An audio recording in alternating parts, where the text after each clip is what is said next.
সেদ্ধ ডিমের মেয়োনিজটা আজকে আমি বানিয়েই ফেললাম। তো বানানোর জন্য আমার লাগছে 2টা সিদ্ধ ডিম, 1 চা চামচ রসুন, 1 চা চামচ গোলমরিচ এবং একটা আস্ত মাঝারি সাইজের লেবু থেকে একটা স্লাইড নিয়েছি এবং ব্লেন্ডারের মধ্যে ডিম, গোলমরিচ এবং লেবুর রসটা দিয়ে দিয়েছি। ভিনেগার দিচ্ছি 3 চা চামচের মতো।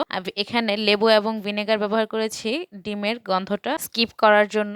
1 কাপের 4 ভাগের 1 ভাগ সমান সয়াবিন তেল ব্যবহার করছি। এই পর্যায়ে লবণ দিচ্ছি স্বাদ মতো। আমি আমার পরিমাণে লবণ ব্যবহার করেছি। সয়াবিন তেল দিয়েছি মেজারমেন্ট কাপের হাফ কাপ সমান এবং সবগুলো উপকরণ একসাথে দিয়ে কিছুক্ষণ সময় ব্লেন্ডার করে নিয়েছি। যখন গোলমরিচটা আমার মনে হয়েছে ভেঙে ফাঁকি হয়ে গিয়েছে, এই পর্যায়ে আমি 2 টেবিল চামচ চিনি ব্যবহার করছি।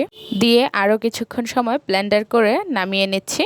দামি দামি রেস্টুরেন্টে কিন্তু সেদ্ধ ডিম দিয়ে মেয়োনিজ তৈরি করা হয়। বাকি অর্ধেকটা মেয়োনিজের সাথে আমি আরও 2 টেবিল চামচ টমেটো সস, রসুনের 2 খোয়া কুচি করে অ্যাড করে আরও কিছুক্ষণ সময় ব্লেন্ডার করে নিচ্ছি। এই টমেটো সসটা কিন্তু দেওয়ার কারণে এখন কালার চেঞ্জ হয়ে বার্গার সসের কালারটা এসেছে। আমি এখন সার্ভ করে নিচ্ছি।